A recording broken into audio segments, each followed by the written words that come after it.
Muy buenas tardes y bienvenidos una vez más a esta reunión. Son las 19 horas y estamos ahora en contacto para poder hablar desde mi oficina.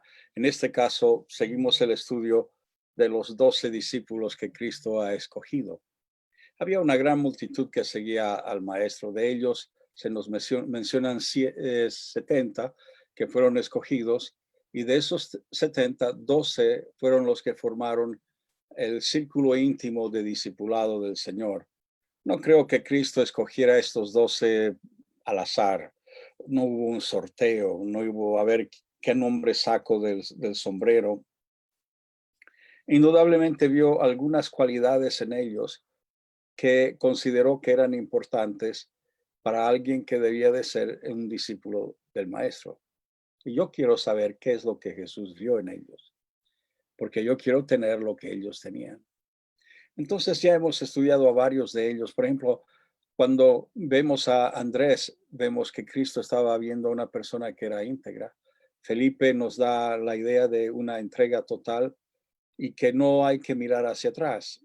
Tadeo era un hombre que quería mantener el nombre del Señor, la honra del Señor sin mancha. Natanael nos enseña que Cristo no hace acepción de personas. Juan nos enseña que el toque del Maestro transforma a un hijo de truenos en discípulo amado. Jacobo el mayor, hermano de Juan, nos muestra que hay un proceso de madurez en el creyente. Tomás nos muestra que Cristo busca personas que sean honestas y que sean valientes. Y Mateo nos enseña que Cristo busca personas que necesiten tener una razón de ser, una meta en la vida, algo que los empuje, que va más allá de simplemente vivir. Y hoy quiero hablarles del discípulo menos conocido de todos. Pero antes de hacerlo, quiero contarles lo que sucedió hace ya muchos años cuando teníamos un gato en nuestra casa. De hecho, era un regalo de Navidad para Sandra, era un gato muy lindo, lo llamábamos Garfield, pero a la misma vez era un gato inútil. Era muy inteligente y era muy lindo, muy hermoso. La verdad que tenía una buena apariencia, pero este gato no servía para nada, ni siquiera para cazar ratones. Eso sí, se almorzaba cualquier insecto que venía a la casa. Y desde el día en que él vino a la casa, él decidió que iba a ser el jefe de esta casa. Si uno quería que él saliera, entraba. Si uno quería que se quedase en casa, prefería pasear. Y en ocasiones, cuando los niños lo llevaban a pasear, él decidía hacia dónde había que ir. Si uno quería ir a la izquierda, el señorito invariablemente quería ir hacia la derecha. Y si uno quiere ir más rápido, se para en las cuatro patas y frena, y nadie puede moverse. Indudablemente ese gato no era un seguidor, sino que más bien era un líder. Él quería mandar y no ser mandado. Y ese gato me recuerda a muchos que no quieren seguir instrucciones, pero quieren mandar y decidir dónde y cómo se deben hacer las cosas. Usted no creería la cantidad de personas que prácticamente a diario nos escriben a nosotros los pastores, o nos llaman, o de alguna forma se conectan con nosotros para decirnos cómo tenemos que hacer las cosas en la iglesia.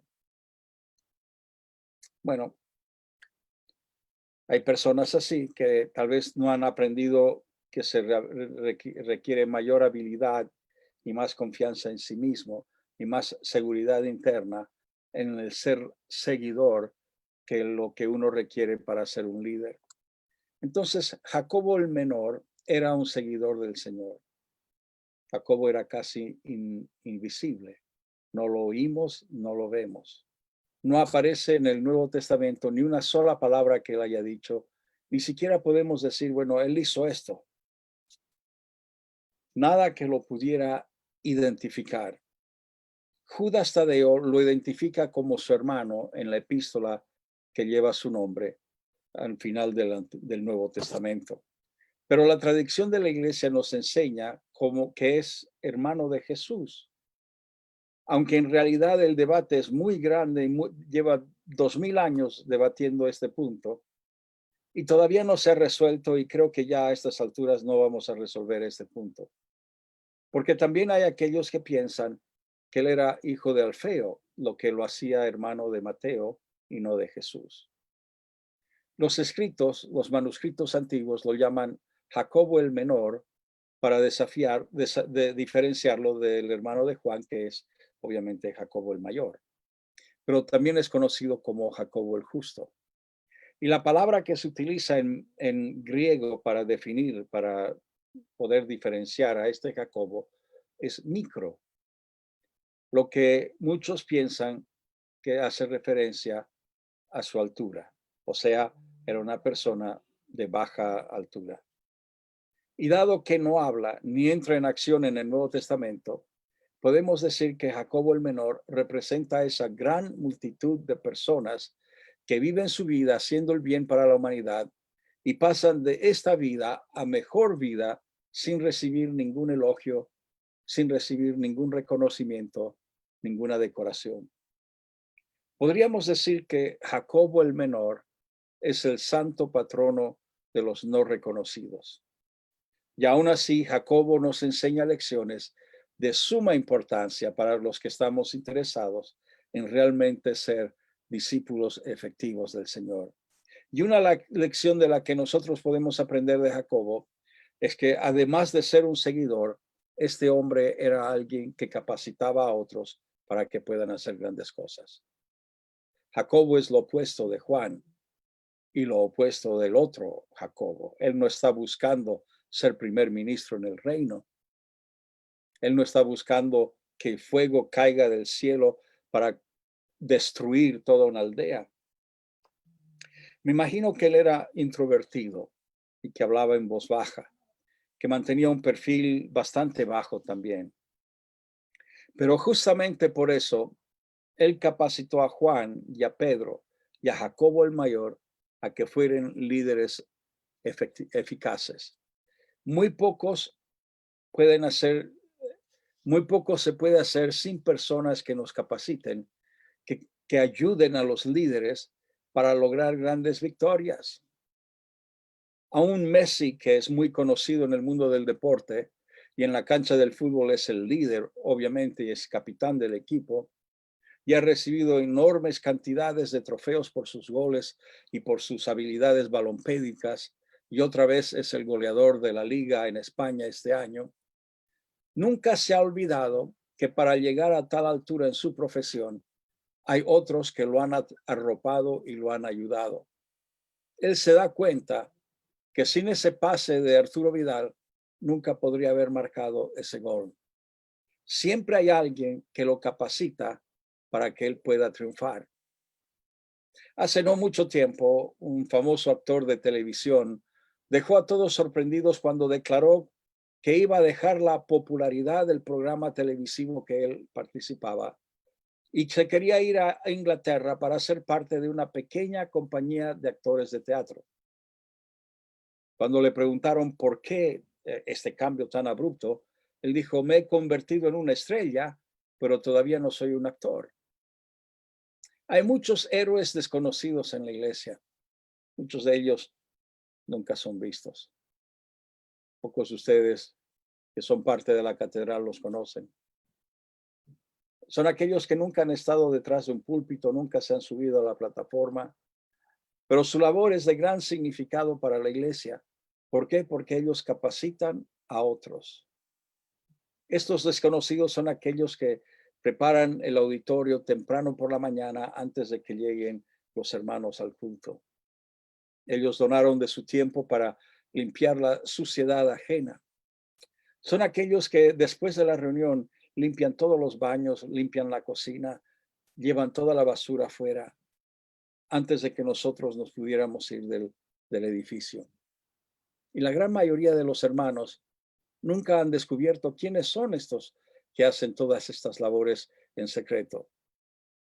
Hay aquellos que sin falta todas las mañanas a las 6 en punto se unen, se conectan para orar por la iglesia, por los pastores, oran por las familias de la iglesia que están necesitadas, oran por la nación, oran por otras iglesias, pero no son conocidos. Nadie sabe quiénes son en realidad, siendo que son importantes para la iglesia. De hecho, muy poco se podría hacer sin gente así. Son los que preparan la Santa Cena, son los que llevan la administración de los fondos de la iglesia, son los que sirven con mujeres, son aquellos que ministran a nuestros hijos, son aquellos que manejan el sonido, son aquellos que hacen las diapositivas para el PowerPoint que se presenta durante todo el culto. Y todos ellos capacitan a otros para que puedan hacer la labor que deben de hacer. Una persona que ayuda constantemente en forma desinteresada. Hace pocos meses me dijo, pastor, usted no se imagina el privilegio que es para mí trabajar para el Señor. Y para ella es importante esa ofrenda de su tiempo y de su sudor, como lo fue para la mujer que ungió al Señor con ese perfume de nardo puro. Jacobo el menor, aquel que capacita a otros, capacita a los discípulos para que cada cual pueda hacer su labor.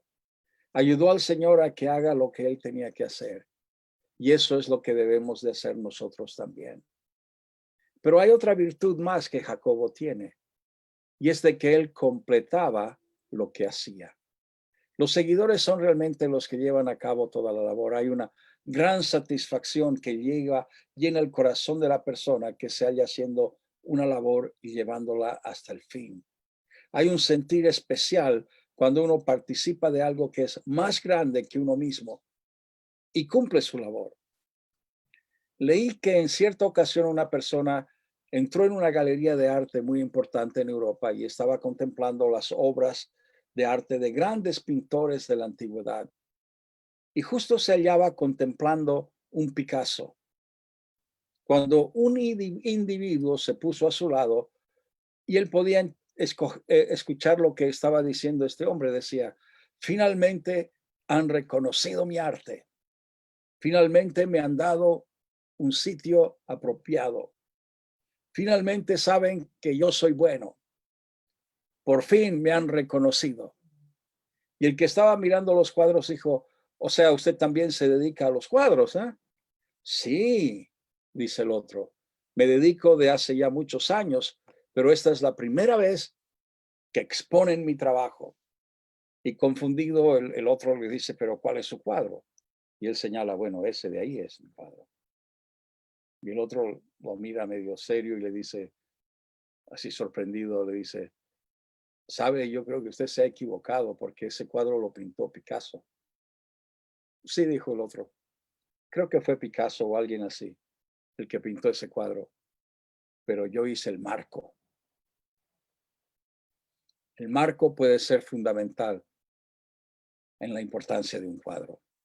Y este carpintero sentía una gran satisfacción al ver su marco expuesto. Y esa es la satisfacción que sentimos cuando somos canales para que el Evangelio se lleve a cabo y pueda cumplir con su propósito divino. Pero Jacobo el menor también era un siervo. Y eso es realmente el llamamiento que tenemos, a ser siervos. Pablo escribe a los filipenses y nos describe la forma en que es el Señor. Él dice, haya pues en vosotros este sentir que hubo también en Cristo Jesús, el cual siendo en forma de Dios, no estimó el ser igual a Dios como cosa a que aferrarse, sino que se despojó a sí mismo, tomando forma de siervo. El lebrillo y la toalla deben ser el estandarte del creyente y no la espada y el escudo. Jacobo el menor no pronunció palabra que fuera escrito en el Nuevo Testamento, ni hizo grandes cosas dignos de ser mencionados. Era invisible, pasaba desapercibido. Era un gran desconocido para nosotros, pero Dios lo conocía como un siervo suyo. Y eso es todo lo que necesitamos saber. Ser siervos del Señor. Hace muchos años estaba en la ciudad de Washington y fui a la tumba del soldado desconocido y leí las siguientes palabras. Aquí yacen en gloria los restos de un soldado americano conocido solo por Dios. Y yo creo que ese es un epitafio perfecto para cualquiera de nosotros. He aquí un cristiano desconocido. Solo Dios sabe quién es. Jacobo el menor, el soldado desconocido del Señor. No sabemos lo que hizo, no sabemos lo que dijo, pero sí sabemos que era un siervo fiel del Señor. Y este hombre, tan silencioso, tan humilde en su comportamiento, llevó el evangelio a Egipto, en el norte de África, donde murió también como mártir por sus predicaciones. Y en realidad eso es todo lo que tenemos que saber de él. Y es todo lo que los demás necesitan saber de nosotros. Que el Señor nos conceda ser una más de las muchas personas que testifican, que trabajan, que oran, que se esfuerzan, que dan de su tiempo, de sus finanzas, de su capacidad intelectual, lo dan para el Señor y luego pasan desapercibidos, sin alabanza de otros, sin ser reconocidos jamás. Pero Dios no es deudor de nadie y Él sabe bien quién es ese siervo fiel.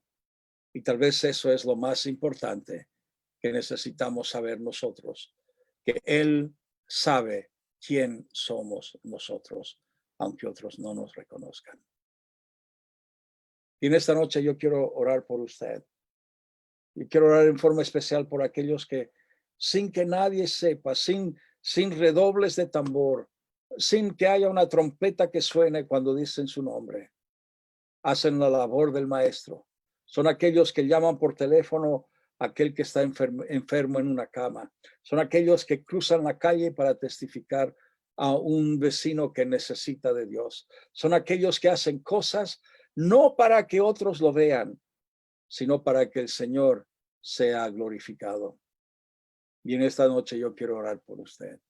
Padre, muchos buscan la fama, muchos buscan el renombre, muchos quieren ser famosos y tener muchos seguidores, pero Señor, los que realmente hacen la obra, tu obra, son aquellos que en forma silenciosa, día tras día, sin pausa, sin descanso, hacen cosas en tu reino que nadie más puede hacer. Yo te doy gracias por aquellos que hacen que nosotros, los pastores, podamos estar detrás de ese púlpito. Aquellos que hacen posible que el sonido sea bueno. Aquellos que hacen las imágenes para que todo esté bien para el culto, Señor. Aquellos que recogen la ofrenda, aquellos que administran los bienes de la iglesia.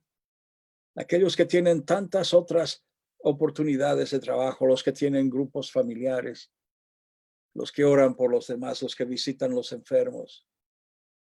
Y te doy gracias por ese ejército tan grande de siervos tuyos, que aunque pasen desapercibidos, tú sabes exactamente quiénes son. Y te doy gracias por ello, en el nombre de Jesús. Amén. Bueno, el Señor les bendiga una vez más. Y si Dios quiere, mañana por la tarde nos hemos de ver una vez más. El Señor les bendiga ricamente. Cuídese mucho.